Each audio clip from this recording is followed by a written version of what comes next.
코끝을 베어낼 듯 몰아치는 제주의 사풍 속에서 비릿한 피냄새와 썩어가는 살점의 악취가 진동하고 있었으니 그것은 산자가 내뿜는 숨결이 아니라 죽은 자들이 토해내는 원망과도 같았다.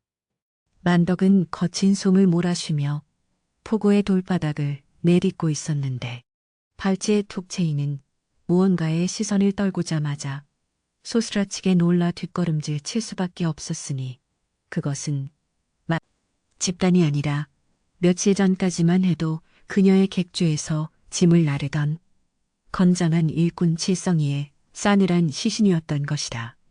칠성의 눈은 휑하니 뜨여 허공을 응시하고 있었고 입가에는 풀뿌리인지 흙인지를 십담한 흔적이 처참하게 말라붙어 있었는데 그 앙상한 갈비뼈는 가죽만 남은 북처럼 팽팽하게 드러나 있어 보는 이의 간장을 서늘하게 도려내는 듯했다. 만덕은 손으로 입을 틀어막았으나 칠성이의 신 너머로 펼쳐진 광경은 더욱 지옥 같았으니 길가에는 어미의 젖을 빨다 지쳐 숨이 끊어진 아이와 그 아이를 안고 넋이 나간 채 죽어가는 어미들이 즐비하였고 살아남은 자들조차 눈빛의 생기라고는 찾아볼 수 없는 흡사악의 괴와 다름없는 형상으로 기어다니며 서로의 옷자락을 뜯어먹을 기세였다. 객주 어른, 제발 물 한 모금만. 바닥을 기어오던 앙상한 손 하나가 만덕의 비단 치맛자락을 붙잡았으나 그 소나기에는 힘이라곤 조금도 남아있지 않아 마치 마른 나뭇가지가 스치는 것과 같았으니 만덕이 황급히 허리춤에 물병을 꺼내려 했을 때 그 손은 이미 힘없이 바닥으로 떨어지며 싸늘하게 식어가고 있었다. 억누르며 주위를 둘러보았으나 평소 활기가 넘치던 제주의 시장통은 온데간데 없고 오직 죽음의 그림자만이 짙게 드리워져 있어 이곳이 과연 사람이 사는 세상인지 아니면 죄인을 벌하는 연옥인지 분간할 수 없을 지경이었다. 바람이 불 때마다 흉년의 저주가 섞인 먼지 바람이 일어나 시신들을 덮었고 어디선가 들려오는 까마귀의 울음소리는 마치 저승사자의 부름처럼 음산하게 귓가를 맴돌았으니 만덕은 끓어오르는 공포와 비통함에 다리가 풀려 그 자리에 주저앉을 뻔하였다. 이 참혹한 지옥도는 바로 지난 여름부터 시작된 지독한 가뭄과 연이어 들이닥친 태풍이 제주의 모든 생명을 앗아간 결과였으니 하늘은 무심하게도 비 한 방울 내리지 않다가 곡식이 여물어야 할 때가 되자 미친 듯이 비바람을 퍼부어대어 밭이란 밭은 모조리 휩쓸어버리고 남은 것이라곤 진흙투성이의 절망뿐이었다. 육지에서 구호미를 싣고 오던 배들마저 거친 풍랑에 침몰하여 수중고온이 되었다는 소식이 전해지자 마지막 희망의 끈을 놓지 않고 있던 백성들의 눈빛은 순식간에 절망을 넘어선 광기로 변해버렸고 관아의 곡창은 이미 바닥을 드러낸 지 오래되어 관리를 쫓아 배를 고으며 속수무책으로 하늘만 원망하고 있는 실정이었다. 만덕은 휘청거리는 걸음으로 자신의 객주로 돌아왔으나 대문을 들어서는 순간 느껴지는 안온한 공기가 오히려 가시방석처럼 그녀의 마음을 찔러대었으니 높게 쌓아 올린 담장 한쪽은 바깥 세상의 아수라장과는 딴판으로 평온하고 기름진 냄새가 희미하게 배어있어 죄책감을 불러일으켰다. 객주의 마당에는 수십 년간 만덕이 피와 땀으로 일구어낸 재화들이 창고마다 가득 차 있었는데 건어물 창고에서는 말린 전복과 옥돔의 짭조름한 향내가 풍겨나왔고 비단 창고에는 육지 양반네들이 탐낼 만한 고운 비단들이 층층이 쌓여 있었으며 무엇보다 가장 깊숙한 곳에 위치한 은밀한 창고에는 그동안의 교역으로 벌어들인 은전과 엽전들이 괴짝 속에 잠들어 있었다. 만덕은 홀린 듯이 창고 문을 열고 들어가 쌀까마니 하나를 어루만졌는데 그 거친 감촉이 손끝에 전해지자마자 밖에서 보았던 칠성이의 앙상한 갈비뼈가 겹쳐지며 등골이 오싹해짐을 느꼈다. 이쌀 한 줌이면 그 아이를 살릴 수 있었을까? 만덕은 혼잣말을 중얼거리며 쌀독에 손을 깊이 찔러 넣었으나 차가운 쌀알들이 손가락 사이로 모래시계의 모래처럼 생명의 시간이 속절없이 흘러가고 있음을 암시하는 듯하여 가슴이 답답해져 왔다. 그때 안채에서 만덕의 수족과도 같은 집사 강씨가 조심스러운 발걸음으로 다가와 인기척을 내었는데 그의 얼굴 또한 수심이 가득하여 평소의 넉살 좋은 미소는 찾아볼 수 없었다. 행수얼은 밖의 상황이 심상치 않습니다. 굶주린 백성들이 눈이 뒤집혀 혹여 우리 객주를 덮치기라도 한다면 큰 변을 당할 수도 있습니다. 곳간문을 더 단단히 걸어 잠그고 사병 불어 경계를 강화해야 할 듯 싶습니다. 강 씨의 말은 상인으로서 지극히 타당하고 이성적인 판단이었으나 만덕의 귀에는 그 말이 마치 악마의 속삭임처럼 들려왔으니 살려달라고 애원하는 이웃들의 손을 뿌리치고 나 혼자 살겠다고 빗장을 지르는 것이 과연 사람의 도리인가 하는 근원적인 의문이 그녀의 머릿속을 강타했던 것이다. 만덕은 대답 없이 그녀의 눈빛이 예사롭지 않음을 감지한 강씨는 마른 침을 삼키며 뒷말을 흐렸다. 만덕은 천천히 안방으로 들어와 자리에 앉았으나 화로의 온기조차 그녀의 얼어붙은 마음을 녹이지 못하였고 밖에서 들려오는 바람 소리에는 여전히 굶어 죽어가는 이들의 신음이 섞여 있는 듯하여 귀를 막아도 소용이 없었다. 그녀는 기생의 신분에서 시작하여 온갖 멸시와 천대를 듣고 제주의 거상으로 우뚝 서기까지 겪었던 수많은 고난과 역경을 떠올렸는데 바다에서 생사를 오가며 물건을 실어 나르고 간사한 관리들의 등살에 맞서며 한 푼 두 푼 모았던 그 치열했던 세월이 주마등처럼 스쳐 지나갔다. 이 재물이 다 무엇이더냐? 내가 무엇을 위해 이토록 악착같이 모았더란 말이냐? 만덕은 화려한 자개장이 비친 자신의 얼굴을 바라보았으나 거울 속의 여인은 비단 옷을 입고 기름진 얼굴을 하고 있었지만 밖에서 죽어가는 시신들의 텅 빈 눈보다 더 공허해 보였으니 그녀는 비로소 자신이 지켜야 할 것이 창고 속의 은전이 아니라 사람의 마음임을 깨닫기 시작했다. 밤이 깊어질수록 바람은 더욱 거세게 울부짖었고 만덕은 참 한숨 이루지 못한 채 촛불 아래서 장부를 뒤적이고 있었는데 장부의 숫자 하나하나는 단순한 이익이 아니라 누군가의 땀과 눈물이었음을 다시금 확인하며 짚은 고뇌에 잠겼다. 창호지 문 밖으로 어른거리는 그림자가 있어 문을 열어보니 어린 계집아이 하나가 추위와 배고픔에 떨며 마당 한 구석에 웅크리고 앉아 있었는데 그 아이는 객주에서 일하는 하인의 딸인 복순이었다. 복순아, 어찌 잠들지 않고 나와 있느냐. 만덕의 물음에 복순이는 파랗게 질린 입술을 달달 떨며 겨우 입을 열었다. 어머니가 더 이상 숨을 쉬지 않으셔요.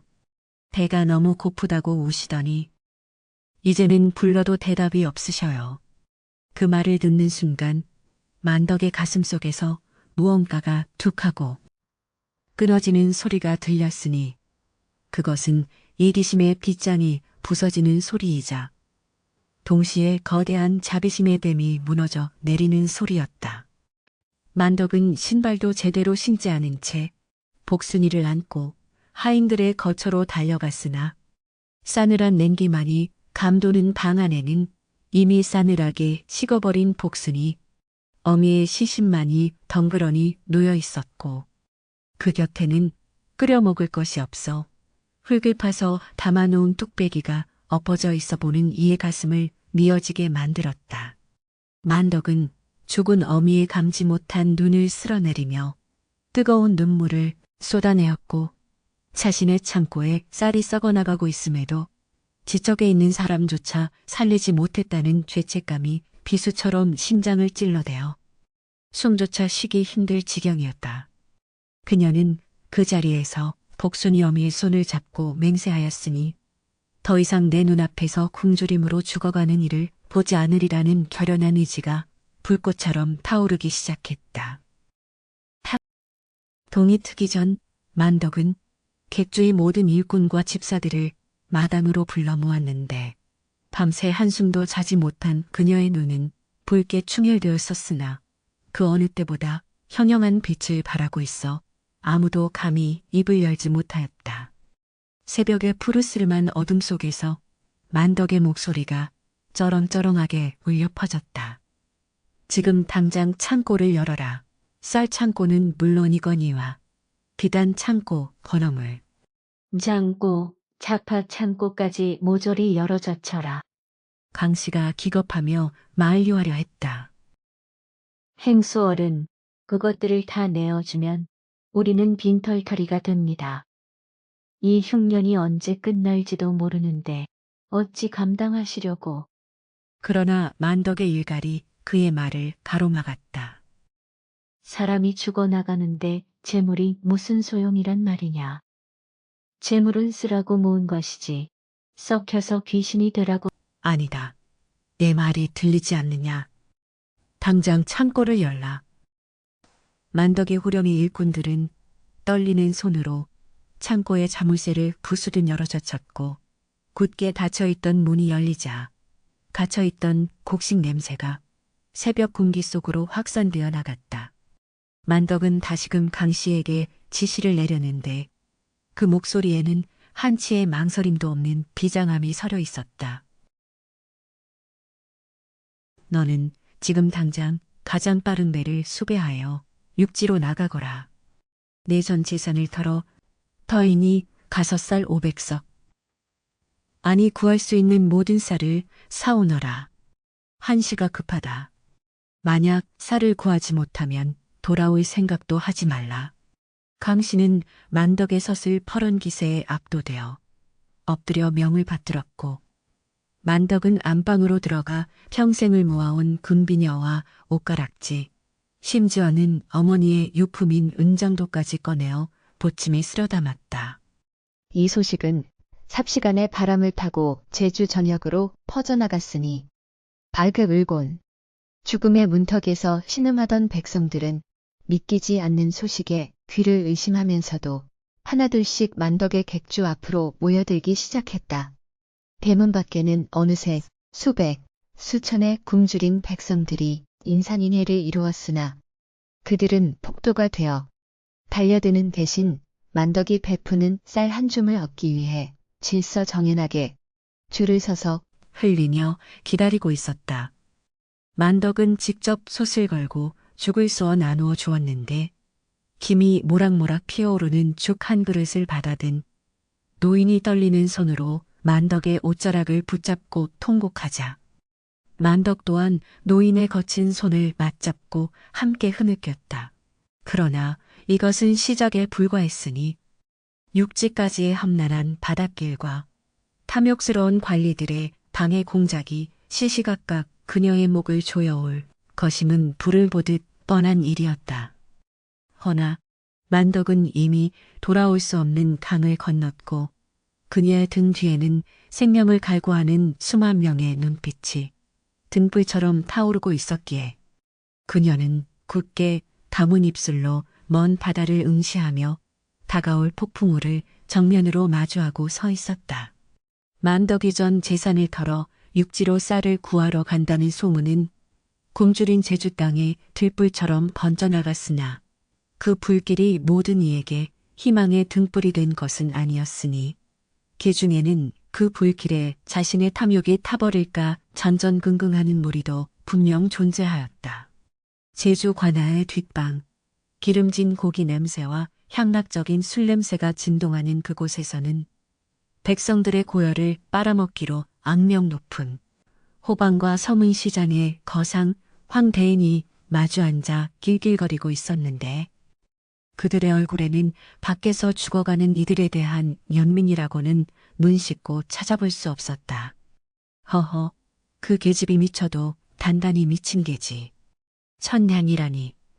그 돈이면 기와집이 몇 채며 논밭이 몇 마지기인가.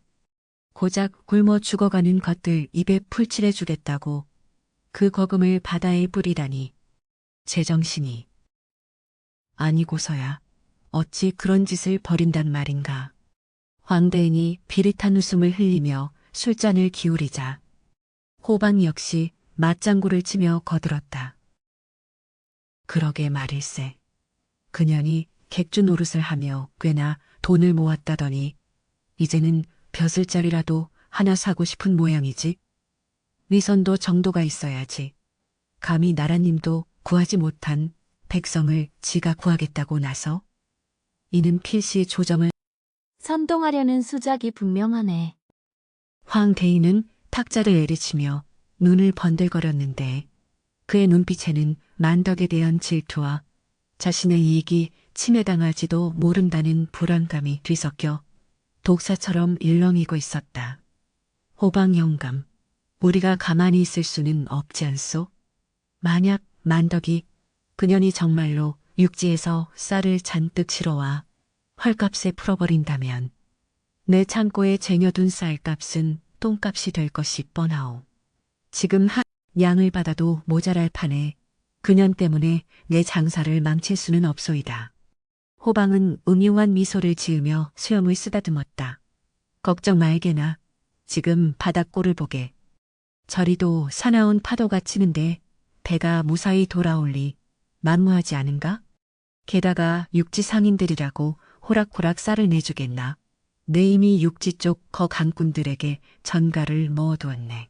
만덕의 배가 닿으면 쌀값을 터무니없이 높게 부르거나 아예 물건을 내주지 말라고 말이네. 그녀는 빈배로 돌아오거나 아니면 풍랑에 휩쓸려 물고기 밥이 될 걸세. 두 사람은 서로의 악한 지혜에 감탄하며 다시금 술잔을 부딪혔으나 그들이 마시는 술은 백성의 피여 씹는 고기는 백성의 살이라는 사실을 애써 외면하고 있었다. 한편 만덕은 폭우의 거센 바람을 맞으며 뱃사공대를 설득하느라 진땀을 흘리고 있었는데 험상궂은 파도가 방파제를 때릴 때마다 하얀 포말이 부서지며 공포심을 자극하고 있었다.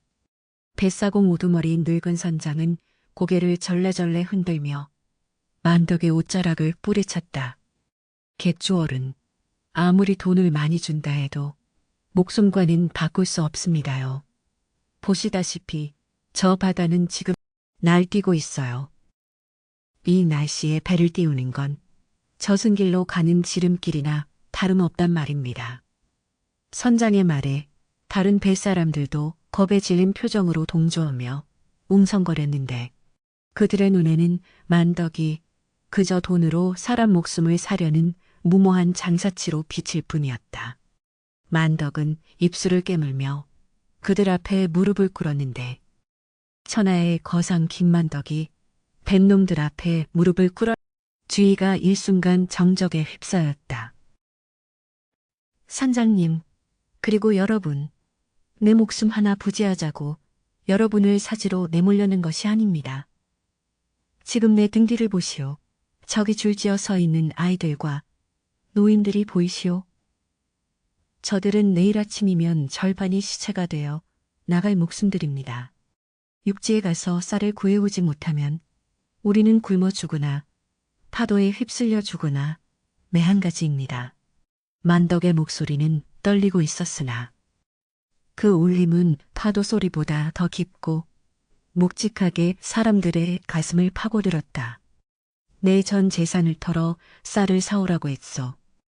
만약 여러분이 무사히 쌀을 싣고 돌아온다면 싣고 온 쌀의 절반을 여러분의 몫으로 떼어드리리다. 그리고 혹여나 돌아오지 못한다면 남은 내 재산을 정리하여 여러분의 유족들이 평생 먹고 살 수 있도록 보장하겠소. 제발 이웃을 살려주시오. 만덕이 바닥에 머리를 조아리며 눈물을 흘리자 완강하던 선장의 눈빛도 흔들리기 시작했다. 그는 거친 손으로 얼굴을 쓸어내리며 한숨을 내쉬었다. 참으로 지독한 분이시구려. 객주 어른의 그 정성에 하늘도 감동하여 바람을 잠재워 주길 바랄 뿐이요. 알겠소. 갑시다. 내 늙은 목숨 걸고 쌀을 실어오리다.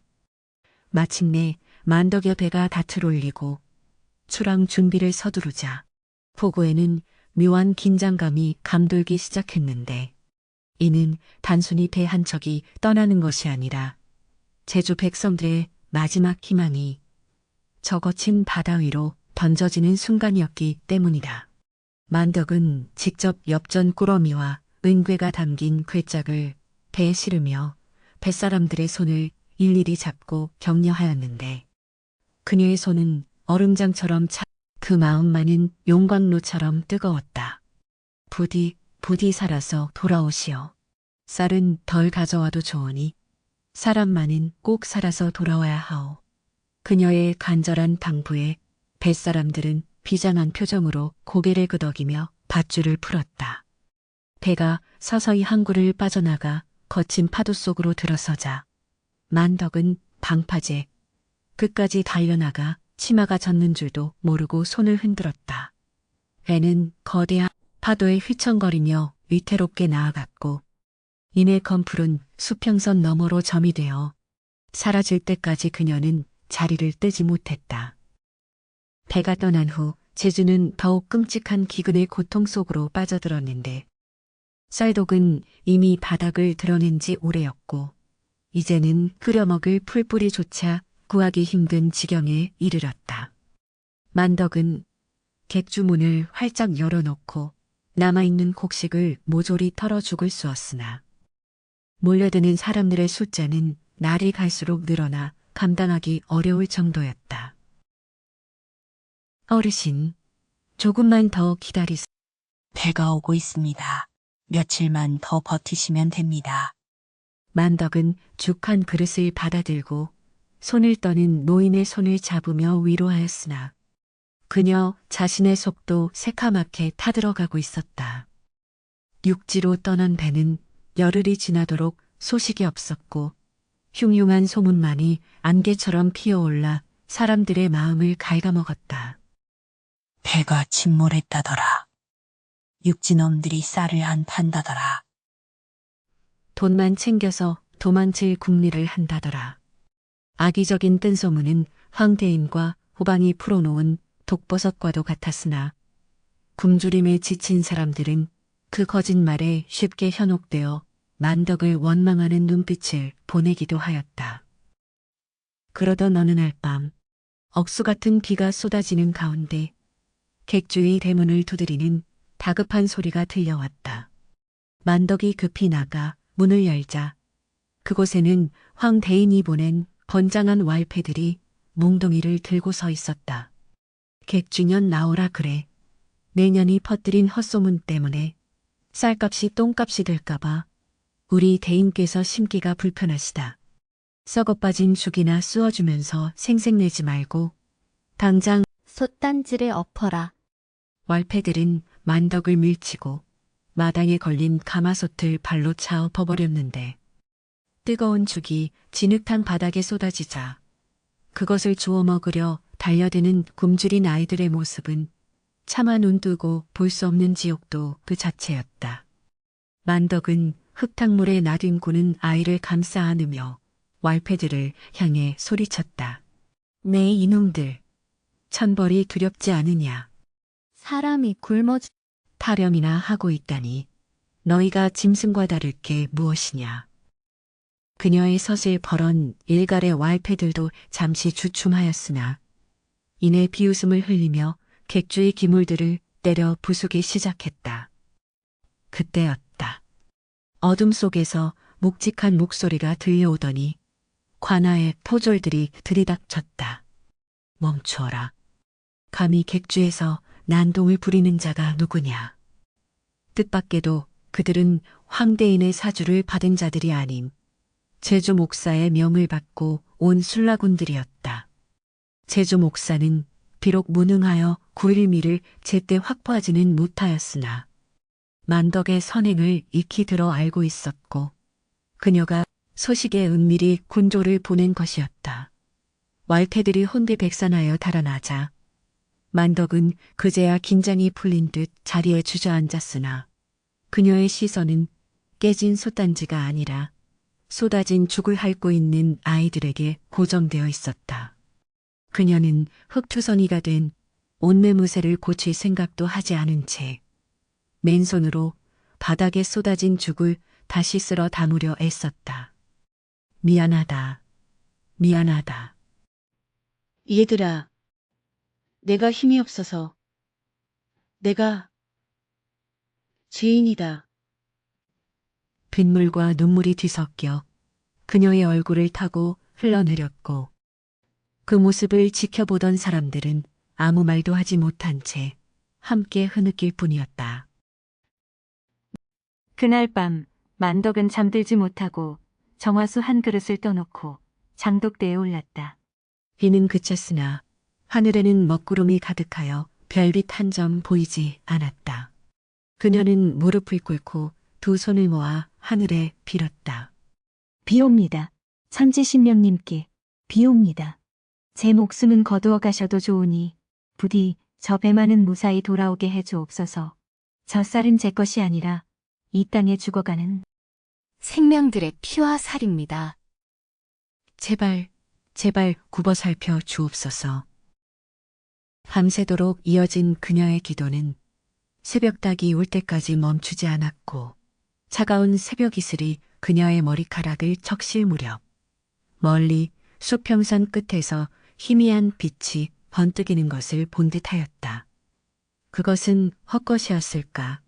아니면 간절함이 만들어낸 환영이었을까? 만덕은 젖은 눈을 비비며 여전히 넘실거리는 검은 파도뿐이었다. 그러나 시련은 여기서 끝나지 않았으니 다음 날 아침 관아에서 청천벽력 같은 소식이 날아들었다. 육지로 갔던 다른 상단의 배가 풍랑을 만나 전복되었다 하오. 시신들이 해안가로 떠밀려오고 있다는데 혹여 만덕 객주의 배가 아닌지 확인해 보라 하시오. 이 소식을 전해 들은 강 씨는 사색이 되어 달려왔고 만덕은 눈앞이 캄캄해지며 세상이 빙글빙글 도는 현기증을 느꼈다. 설마 아닐 거야. 그럴 리가 없어. 그녀는 비틀거리는 몸을 이끌고 해안가로 달려나갔다. 해안가에는 이미 시신을 확인하려는 사람들로 아수라장이 되어 있었고 멍석에 덮인 시신들 사이로 통곡 소리가 하늘을 찌르고 있었다. 만덕은 떨리는 손으로 멍석 하나를 들추려다가 차마 용기를 내지 못하고 멈칫거렸다. 만약 이 멍석 아래 있는 얼굴, 칠성이나 혹은 배를 몰고 나간 늙은 선장이라면 그녀는 그 죄책감을 평생 어찌 감당할 것인가. 심장이 터질 듯이 요동치고 숨이 턱턱 막혀오는 극도의 공포 속에서 만덕은 멍석 끝을 꽉 움켜쥐었다. 바로 그 순간 누군가 다급하게 만덕의 어깨를 잡아채며 소리쳤다. 행수어른, 저기를 보십시오. 수평선 너머를 보십시오. 강 씨의 찢어질 듯한 외침에 만덕은 고개를 들어 바다를 바라보았다. 안개가 자욱한 바다 저편, 희미하게나마 다진 탄 대형산이 유령처럼, 아니 기적처럼 모습을 드러내고 있었다. 하나, 둘, 셋. 그것은 한 찢어진 돛을 펄럭이며 거친 파도를 헤치고 다가오는 배들은 만덕이 그토록 기다리던 쌀을 가득 실은 구원의 선단이었다. 뱃머리에는 늙은 선장이 깃발을 흔들고 있었고 그 깃발은 맹렬한 바람에 찢겨 너덜너덜해졌지만 여전히 꼿꼿하게 펄럭이고 있었다. 살았다. 살았어. 만덕은 다리에 힘이 풀려 모래사장 위에 주저앉았으나 그녀의 입가에는 비로소 환한 미소가 번지고 있었다. 그 미소는 지난밤의 어둠과 절망을 모조리 걷어내는 찬란한 태양과도 같았으니 이제 제주의 아침은 다시 밝아오고 있었다. 거친 파도를 헤치고 돌아온 배들이 포구에 닷을 내리자 마치 거대한 짐승이 긴 잠에서 깨어나 포효하듯 뱃사람들의 함성이 제주 하늘을 뒤흔들었으니 그 소리는 굶주림에 지쳐 쓰러져 있던 백성들의 귓가에 생명수와 같이 스며들었다. 만덕은 치맛자락이 바닷물에 젖는 줄도 모르고 갯바위로 뛰어내려 늙은 선장의 거친 손을 맞잡았는데 소금기에 절어 갈라진 그의 손끝 마치 고목나무 껍질 같았으나 그 온기만은 화로보다 뜨거웠다. 선장은 쉰 목소리로 입을 열었다. 객주 어른, 약속을 지켰습니다. 저 배 밑바닥까지 쌀가마니가 그득합니다. 파도에 휩쓸려 몇 가마니는 용왕님께 바쳤으나 나머지 500석은 고스란히 싣고 왔습니다. 만덕은 대답 대신 뜨거운 눈물을 흘리며 곧 내려오는 모습은 흡사 개선장군들의 행렬보다 더 위풍당당해 보였다. 쌀가마니가 땅에 닿는 묵직한 쿵소리는 제주의 심장을 다시 뛰게 만드는 호동소리와도 같았다. 포구에 모여든 백성들은 쌀가마니를 보자마자 이성을 잃고 달려들 기세였으나 만덕이 단상 위로 올라가 쩌렁쩌렁한 목소리로 호령하자 일순간 정적이 감돌았다. 모두 들으시오. 이 쌀은 내가 여러분에게 파는 것이 아닙니다. 또한 힘센 자가 먼저 차지하는 것도 아닙니다. 굶주려 죽어가는 순서대로 노약자와 아이들에게 먼저 욕심내어 질서를 어지럽히는 자가 있다면 내 손으로 그 자의 몫을 바다에 던져버릴 것이오. 그녀의 서리빨 같은 기세에 장정들은 뒤로 물러섰고 아낙네들은 아이들을 데리고 앞으로 나왔다. 만덕은 그 자리에서 곧바로 가마솥 수십 개를 걸고 장작불을 지피게 하였는데 쌀이 익어가는 구수한 냄새가 포구 전체에 퍼지자 사람들은 그 향기만으로도 배가 부른 듯 황홀한 표정을 지으며 코를 킁킁거렸다. 하얀 김이 모락모락 피어오르는 쌀밥이 퍼담아질 때마다 여기저기서 감격의 겨운 울음소리가 터져나왔으니 그것은 슬픔의 곡소리가 아니라 삶의 환희가 담긴 찬가였다. 한편 멀리서 이 광경을 지켜보던 황대인과 호방의 얼굴은 흑빛이 되어 사시나무 떨듯 떨고 있었는데 만덕의 배가 무사히 돌아온 것도 모자라 그녀가 쌀을 무상으로 푼다는 소식에 그들이 매점매석해 둔 쌀값은 순식간에 폭락하고 말았기 때문이다. 이건 말도 안 돼. 전현이 정말 미친 개야. 천낭을 바다에 뿌리다니. 황대인은 자신의 수염을 쥐어뜯으며 발악하였으나 이미 시장의 인심은 만덕에게로 완전히 기울어 그를 거들떠보는 이조차 없었다. 오히려 백성들은 황대인의 창고를 향해 손가락질하며 침을 뱉었고 그의 하인들조차 슬그머니 도망쳐 만덕의 줄에 서서 밥을 얻어먹는 형국이었다. 탐욕으로 쌓아올린 그들의 모래성은 만덕이라는 거대한 파도 앞에 흔적도 없이 쓸려나가고 있었으니 이는 권선징악의 이치가 하늘의 뜻임을 보여주는 명백한 증거였다. 며칠이 지나도록 만덕의 객주 앞은 인산인해를 이루었으나 쌀독이 바닥을 드러낼 기미는 보이지 않았고 오히려 제주의 다른 부자들도 만덕의 기계에 감복하여 숨겨둔 곡식을 내놓기 시작했다. 기생 출신인 여인네도 전 재산을 터는데 양반이 놀이가 가만히 있어서야 체면이 서겠는가. 이웃을 돌보는 나눔의 물결은 제주 전역으로 퍼져나갔고 아기도 갔던 거리는 점차 사람 사는 온 길을 되찾아가고 있었다. 만덕은 하루 종일 주걱을 들고 밥을 푸느라 손목이 부어올랐지만 아이들의 볼에 살이 오르고 노인들의 눈빛에 생기가 도는 것을 보며 피로를 잊었다. 그녀는 밥 한 그릇을 비운 아이의 머리를 쓰다듬으며 속으로 되뇌었다. 보아라, 칠성아. 네가 그토록 먹고 싶어하던 쌀밥이다. 하늘에서 배불리 먹고 있느냐? 이 놀라운 기적은 제주 목사의 귀에도 들어갔으니 목사는 밤늦도록 잠을 이루지 못하고 붓을 들어 먹을 갈았다. 그는 조정에 올릴 장계에 작성하고 있었는데 평소라면 상투적인 문구로 가득했을 종이 위에 이번만큼은 떨리는 손으로 진심을 꾹꾹 눌러 담고 있었다. 전하, 신이 다스리는 이 변방의 섬 제주에 기이하고도 의로운 여인이 있어 아려옵니다. 김만덕이라 하오며 본래 천한 기적에 이름을 올렸던 자이나 스스로의 힘으로 거상이 되어 이번 대기근의 전 재산을 털어 굶주린 백성 1000여 명의 목숨을 구하였나이다. 관아의 곡식으로도 해결하지 못한 일을 일개 여인이 해내었으니 그 공덕이 하늘에 닿고 그 의로움이 멋 사내들을 부끄럽게 만드옵니다. 목사는 붓을 내려놓고 긴 한숨을 내쉬었다.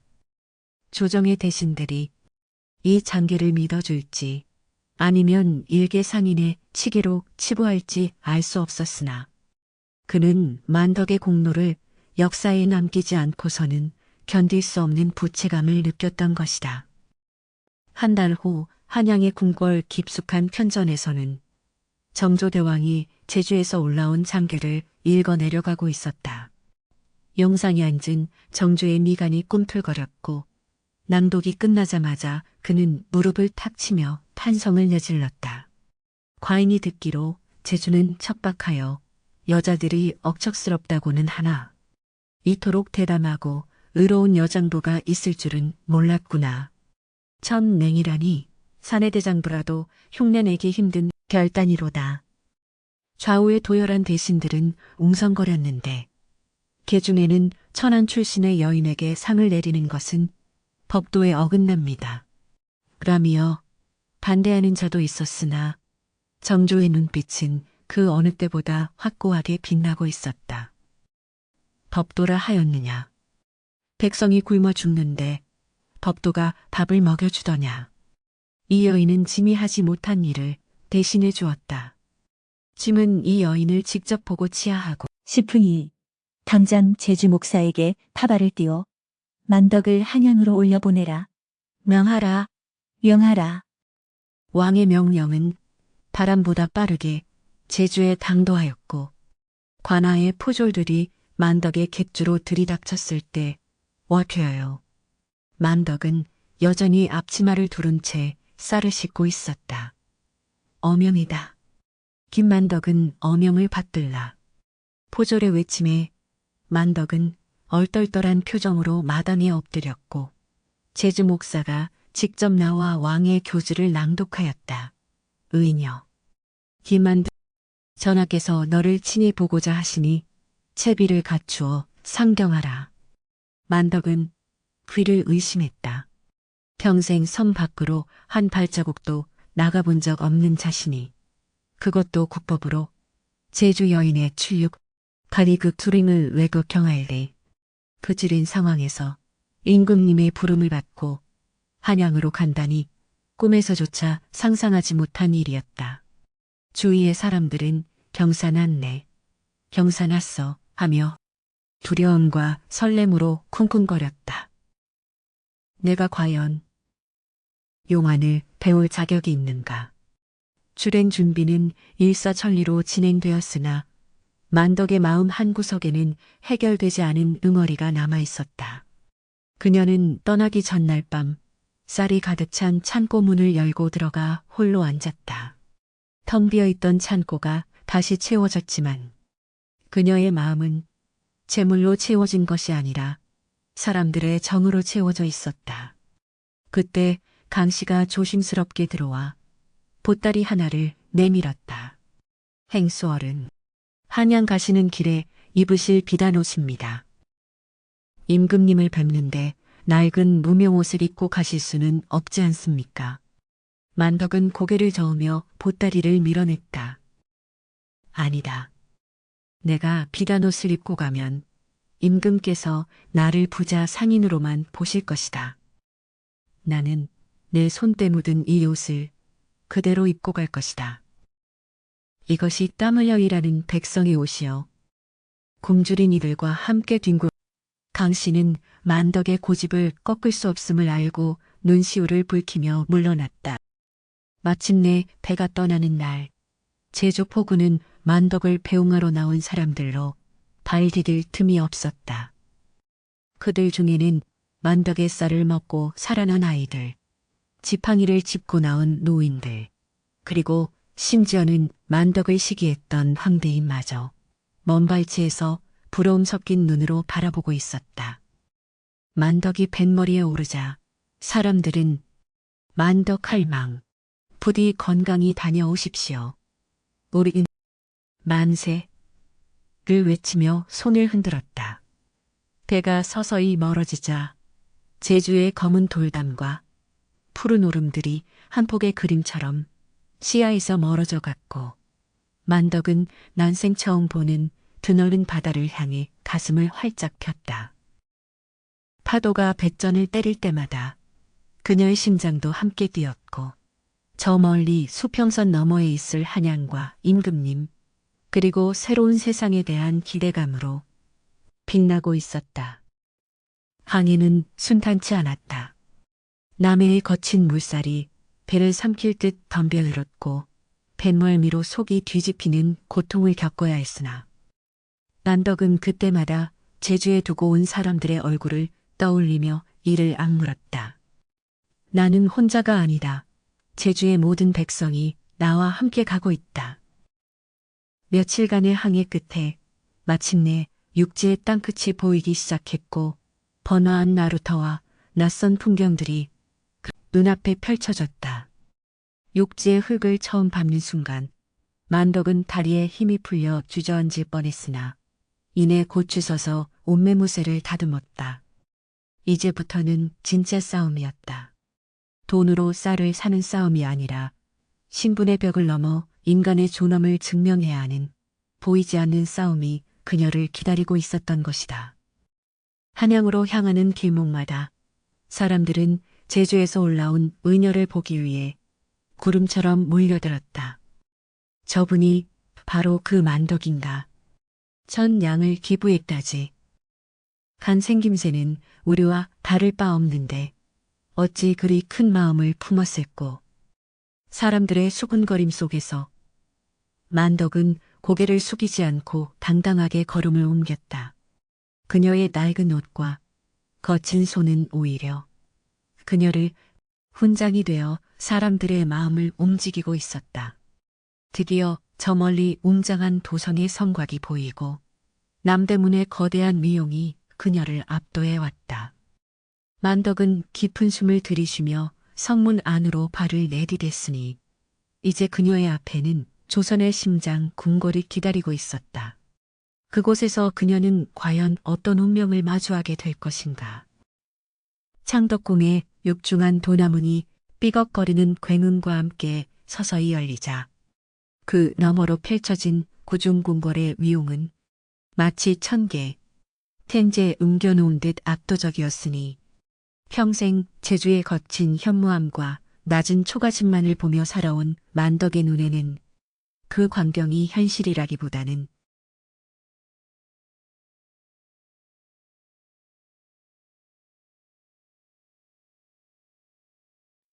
단청과 푸른 처마의 조화는 눈이 시릴 만큼 찬란하여 감히 고개를 들어 바로 보기조차 송구할 지경이었다. 만덕은 체제공 대감의 뒤를 따라 임정전 앞에 넓은 조정, 적힌 뒤띠라 걸어가고 있었는데 발바닥에 닿는 박석, 말라. 차가운 기운이 버선발을 뚫고 올라와 온몸을 긴장하게 만들었으나 그녀는 짐짓 태어난 척 허리를 꼿꼿이 세우고 문무백관들의 시선이 화살처럼 그녀의 등에 꽂혔고 그 눈빛들 속에는 천한 상인 출신의 여인을 향한 호기심과 경멸 그리고 경외심이 복잡하게 뒤섞여 있어 공기마저 무겁게 짓누르는 듯했다. 조정 대신들의 수군거림이 파도 소리처럼 귓가에 웅웅거렸으나 만덕은 그들의 목소리에 귀를 기울이는 대신 자신의 심장 소리에 집중하려 애썼다. 쿵쿵쿵. 가슴속에서 울리는 북소리는 두려움 때문만이 아니라 이제 곧 마주할 지존. จึ전징대한 벅찬 설렘 때문이기도 하였다. 드디어 인정전의 높은 계단을 올라 용상. 바디앗 카랑카랑한 목소리가 허공을 가르며 울려 퍼졌다. 문이 열리고 향긋한 용연향 냄새가 훅 끼쳐오자 만덕은 숨을 멈추고 바닥에 엎드려 조아렸다. 고개를 숙인 시야에는 붉은 골룡포의 자락과 금실로 수놓아진 룡의 발톱만이 아른거리로에 구미도한 가니 용안 파리럴 가오 소리요에 우러러볼 엄두조차 나지 않았다. 정막이 흐르는 편전한 침이 넘어가는 소리조차 크게 들릴 만큼 긴장된 순간이 머리 위에서 떨어졌다. 만덕이 떨리는 몸을 진정시키며 천천히 고개를 들자 그곳에는 조선의 태양, 정조대왕이 인자한 미소를 머금은 채 그녀를 내려다보고 있었다. 왕의 눈빛은 깊고 그윽하여 마치 바다를 품은 듯하였고 그 위엄 서린 자태는 제주의 그 어떤 거센 바람보다도 강력한 기운을 뿜어내고 있었다. 정조는 만덕을 찬찬히 뜯어보더니 곁에 있던 치제공에게 나직이 물었다. 만덕아, 듣자. 하니 네가 본래 기적기직 몸담았던 천한 신분이라 들었다. 허나 네가 행한 일은 사대부 10명이 모여도 하지 못할 큰일이었다. 재물이란 모으기는 어려워도 쓰기는 더 어려운 법인데 어찌하여 그 아까운 천냥을 피땀 흘려 모은 전 재산을 아낌없이 내놓을 수 있었느냐. 전하, 소인은 배우지 못한 무지한 백성이오나 한 가지 아는 것은 있사옵니다. 재물은 흐르는 물과 같아서 고이면 썩고 흐르면 만물을 살린다는 이치이옵니다. 제주의 백성들이 굶어 죽어가는 마당에 곳간에 쌀을 쌓아둔들 그것이 어찌 재물이겠사옵니까? 그것은 사람을 죽이는 독이나 다름없사옵니다. 소인은 그저 사람의 도리를 다하고자 했을 뿐 칭송받을 일을 것이 아니옵니다. 내 공이 지대하여 과인이 너에게 큰 상을 내리고자 한다. 말해보아라. 네 소원이 무엇이냐? 평생 먹고 살 재물을 원하느냐? 아니면 면천, 옌질 하여 양반의 신분을 갖고 싶으냐? 네가 원하는 것이라면 무엇이든 들어줄 터이니 주저 말고 아뢰어라.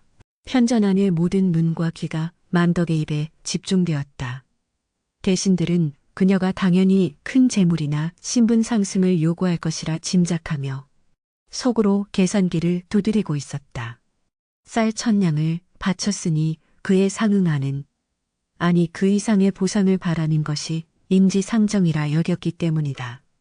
그러나 만덕은 잠시 눈을 감고 생각에 잠겼다. 그녀의 머릿속에는 제주의 푸른 바다와 굶주림에 죽어가던 아이들의 얼굴 그리고 험난한 파도를 넘어 이곳 한양까지 오게 된 여정이 주마등처럼 스쳐 지나갔다. 전하, 성은이 망극하옵니다. 하오나 소인은 이미 늙어 재물이 더 필요치 않사오며 신분 또한 백성으로 사는 것에 족함을 느끼옵니다. 굳이 상을 내리시겠다면 소인에게는 평생 가슴속에 품어온 간절한 소망이 하나 있사옵니다. 소인의 소원은 금강산, 르정 큰날 유로 식산, 허당의 지, 허지 퍼킹 금강산 다나마. 이점봉의 절경은 천하 제일이라 하오나 제주 여인은 법으로 출륙이 금지되어 있어 그 산을 구경조차 할 수 없었사옵니다. 부디 소인에게 금강산을 유람하고 그 전기를 눈에 담아 갈 수 있도록 윤회하여 주시옵소서. 만덕의 말이 끝나자 편전에는 찬물을 끼얹은 듯 조용해졌다. 대신들은 서로의 얼굴을 쳐다보며 웅선거리기 시작했다. 재물도 아니요, 명예도 아니요, 고작 산 구경이라니? 게다가 여인의 몸으로 금강산을 유람한다는 것은 유교적 법도가 지배하는 조선 사회에서 파격적이고도 기이한 요청이었다. 한 늙은 대신이 앞으로 나서며 헛기침을 했다. 하하하, 통쾌하도다. 실로 통쾌하도다. 재물을 마다하고 산천을 유람하겠다니. 그 기상이 웬만한 산의 대장부보다 낫구나. 내 눈에는 황금보다 금강의 비경이 더 귀하게 보인다는 뜻이 아니냐. 참으로 멋진 여인이다. 들으라. 김만덕은 단순한 여인이 아니라 과인의 백성을 구한 의인이다. 내 특별히 김만덕에게 내의원 의인여. 반수 타말예 아이 평리 기응일 김쿵은 반수 비슬라 반수 빌번 희제 힌지 주인공룸 왕인다 이틀라 흐제요 주인공룸 단공룸룸 영마 저 흩어난 거대 저긴 따추 만덕은 바닥에 이마를 찢으며 오열하였다. 그것은 단순히 여행을 허락받아서가 아니었다. 자신의 존재가, 자신의 삶이, 그리고 자신이 행한 선행이 이 나라의 지존에게 온전히 인정받았다는 벅찬 감동 때문이었다. 그녀가 흘리는 눈물은 차가운 박석을 적셨으나 그 온기는 편전안의 모든 사람들의 마음을 덮이고 있었다. 사람들은 만덕을 향해 환호하며 길을 터주었고 만덕은 얼떨떨한 표정으로 그들의 환대를 받았다. 그녀는 하늘을 올려다보았다. 한양의 하늘은 제주의 하늘과는 달리 높고 청명했다. 이제 그녀는 생애 처음으로 자유의 날개를 달고 꿈에 그리던 금강산으로 향하게 될 것이었다. 만덕은 달이 향해 술 한 잔을 올리며 다짐했다. 이 여행은 나 혼자만의 유람이 아니라 고통받았던 모든 제주 사람들의 영혼을 위로하고 그들의 넋을 금강산의 맑은 정기로 씻겨주기 위한 순례가 될 것임을. 날이 밝자 조정에서 내어준 말과 호위 무사들이 객사 앞에 당도하였다. 만덕은 보찜을 메고 말에 올랐다. 그녀의 행색은 여전히 소박했으나 그 표정만은 천하를 얻은 장군처럼 위풍당당했다. 만덕의 힘찬 외침과 함께 말발굽 소리가 한양의 아침을 깨웠고 그녀의 뒤로 펼쳐진 길은 단순한 산행길이 아니라 조선 팔도의 나눔과 희망의 정신을 전파하는 빛나는 여정의 시작이었다. 동대문을 나서며 만덕은 뒤를 돌아보았다. 웅장한 궁궐이 아침 햇살을 받아 황금빛으로 빛나고 있었다. 그녀는 마음속으로 정주대왕에게 깊은 절을 올리며 힘차게 말을 달렸다. 천하제일의 비경이라 불리는 금강산.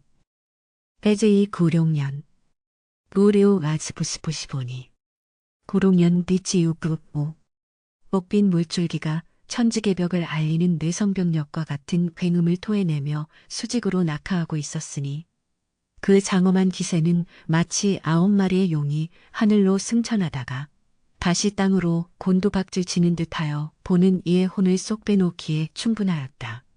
만덕은 폭포가 쏟아내는 물보라를 있었는데 차가운 물방울이 얼굴을 때릴 때마다 지난 수십 년간 가슴속에 켜켜이 쌓여있던 한순과 서름 그리고 치열했던 삶의 찌꺼기들이 씻겨 내려가는 듯한 전율을 느꼈다. 그녀는 눈을 감고 폭포 소리에 귀를 기울였는데 그 거대한 울림 속에는 굶어 죽어가던 제주 백성들의 아우성도 탐욕에 눈이 멀었던 장사치들의 떨림조차도 모두 하나의 거대한 자연의 숨결로 융화되어 사라지고 있었다. 아, 이것이로구나. 세상의 모든 번뇌를 씻어내는 소리가 바로 이것이로구나. 만덕은 저도 모르게 탄성을 내뱉으며 무릎을 꿇었고 합장한 두 손은 떨리고 있었으나 그 얼굴에는 태어나 처음으로 느껴보는 완전한 해방감과 희열이 번져가고 있었다. 그녀가 입고 있는 낡은 무명옷은 물에 젖어 볼품 없었으나 폭포수 아래서 빛나는 그녀의 모습은 그 어떤 비단 옷을 입은 왕비보다도 고귀하고 성스러워 보였다.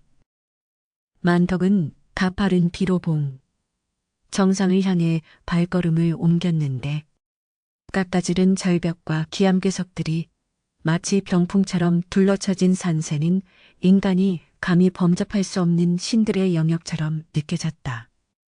숨이 턱까지 차오르고 다리가 천근만근 무거웠으나 그녀는 멈추지 않고 한 발 한 발 정직하게 땅을 디디며 올라갔으니 그것은 마치 그녀가 밑바닥 기생에서 거상으로 빈손의 의인으로 거듭났던 인생의 여정과도 흡사하였다. 마침내 정상에 올라서자 눈앞에 펼쳐진 일만 이천봉의 파노라 하는 실로 입을 다물 수 없는 장관이었다. 구름바다가 발 아래 깔려 있고 그 위로 솟아오른 봉우리들은 마치 바다 위의 섬들처럼 떠다니고 있었는데 만덕은 그 광활한 풍경을 바라보며 자신이 평생을 바쳐 모았던 재물들이 저 거대한 자연 앞에 줌의 먼지조차 되지 않음을 뼈저리게 실감하였다. 내가 그토록 움켜쥐려 했던 금은 보화가 이 산의 돌멩이 하나만도 못하거늘 어찌하여 사람들은 그것 때문에 서로를 미워하고 죽인단 말인가. 만덕은 산바람에 흩날리는 옷자락을 부여잡고 하염없이 눈물을 흘렸으나 그 눈물은 슬픔이 아니라 깨달음의 환희였다. 그녀는 품에서 제주에서 가져온 흙 한 줌을 꺼내어 허공에 뿌리며 속삭였다. 보십시오. 칠성아, 복순어미야. 너희가 그토록 가고 싶어하던 저승길이 이토록 아름다운 곳이라면 부디 편안히 쉬거라. 내가 너희 대신 이 천하의 절경을 눈에 담았으니 이제 여한이 없구나. 금강산 유람을 마치고 다시 한양을 거쳐 제주로 돌아오는 길. 만덕의 표정은 떠날 때와는 사뭇 달라져 있었다. 이전에는 의무감과 비장함이 서려 있었다면 지금은 마치 깊은 산속의 호수처럼 고요하고 평온한 기운이 감돌고 있었다. 제주의 포구에 배가 닿자 수많은 백성이 다시금 몰려나와 그녀를 맞이하였는데 그들은 의녀만덕 만세야. 오셨다. 하며 환호성을 질렀다. 그러나 만덕은 가마를 타는 대신 집신을 신고 걸어서 자신의 객주로 돌아갔으며 화려한 환영 행사를 모두 물리치고 곧바로 부엌으로 들어가 앞치마를 둘렀다. 강씨가 놀라 달려오며 물었다. 행수 어른, 아니 의녀 어른, 이제 신분도 귀해지셨고 나라님께 큰 상도 받으셨는데 어찌 아랫사람들을 부리며 여생을 즐기셔도 됩니다. 만덕은 빙그레 웃으며 쌀을 씻던 손을 멈추지 않았다. 강서방, 금강산을 보고 오니 알겠더구나. 높은 봉우리도 결국은 낮은 땅이 있기에 솟아있는 법이다. 내가 임금님을 뵙고 천하의 절경을 보았다 한들 내 뿌리는 이 제주의 흙바닥에 있고 내 할 일은 배고픈 이들에게 밥을 먹이는 것이다. 먹여주더냐? 내 손으로 지은 밥이 진짜 밥이지. 그녀의 말에 강씨는 머리를 긁적이며 물러날 수밖에 없었다. 세월은 유수와 같이 흘러 만덕의 머리에도 하얀 서리가 내리고 얼굴에는 깊은 주름이 패이기 시작했으나 그녀의 눈빛만은 여전히 맑고 총기 있게 빛나고 있었다. 그녀는 객주의 경영을 후배들에게 물려주고 뒷방으로 물러앉았으나 그녀를 찾아오는 발길은 끊이지 않았다. 장사를 배우겠다고 찾아오는 젊은이들에게 만덕은 항상 같은 말을 되풀이하였다. 장사란 이문 남기는 것이 아니라 사람을 남기는 것이다. 재물은 걸음과 같아서 한 곳에 모아두면 악취가 진동하고 구더기가 끓지만 골고루 흩뿌리면 거름이 되어 땅을 비옥하게 하고 곡식을 자라게 한다.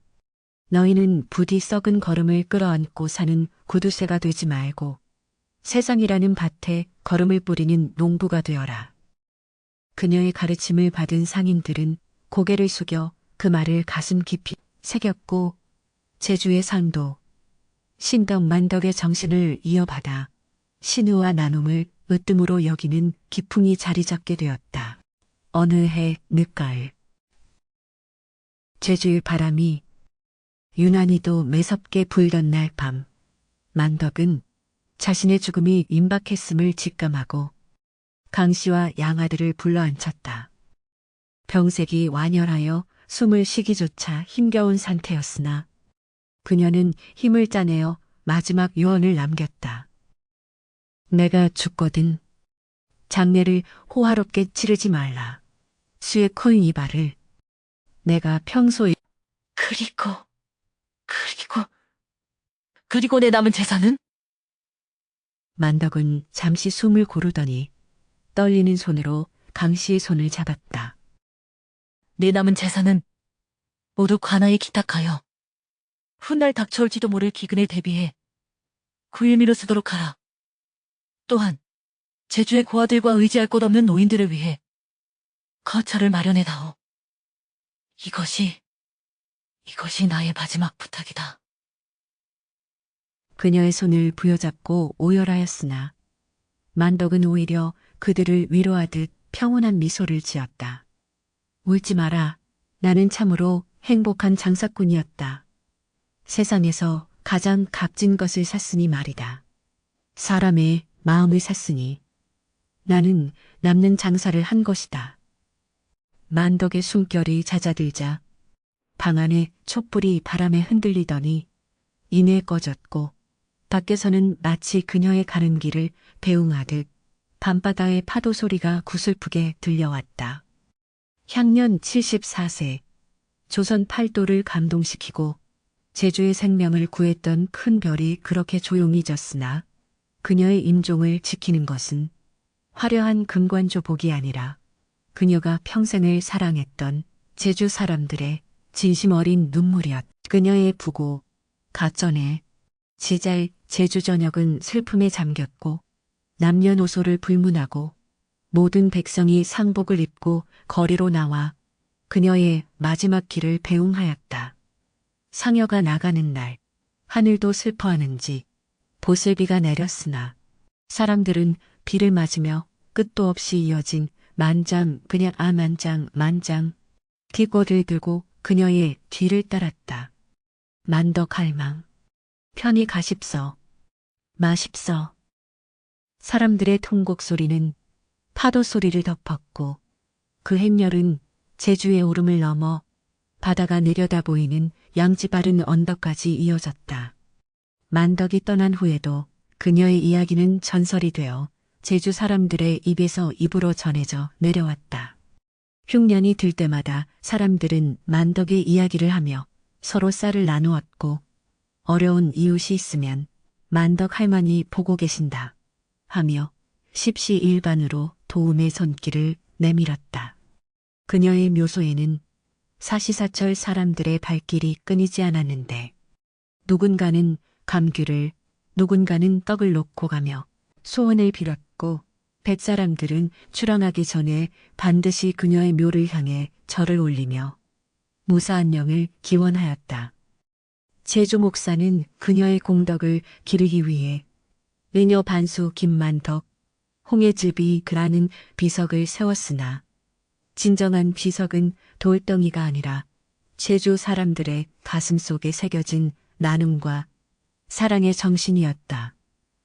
세월은 흘러 왕조가 바뀌고 세상이 변하였으나 제주의 거친 바람과 푸른 파도는 여전히 그날의 기억을 품고 있었다.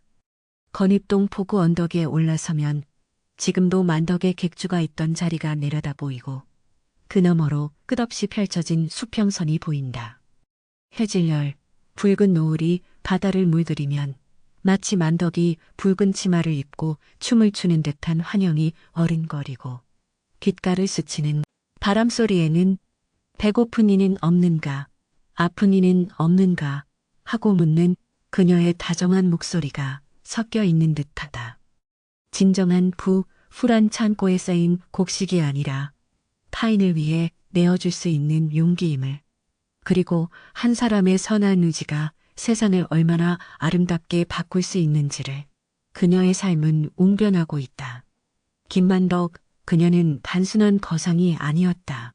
그녀는 척박한 땅, 제주에 피어난 가장 아름다운 꽃이었으며 어둠 속에서 길을 잃은 자들을 비추는 영원히 꺼지지 않는 등불이었다.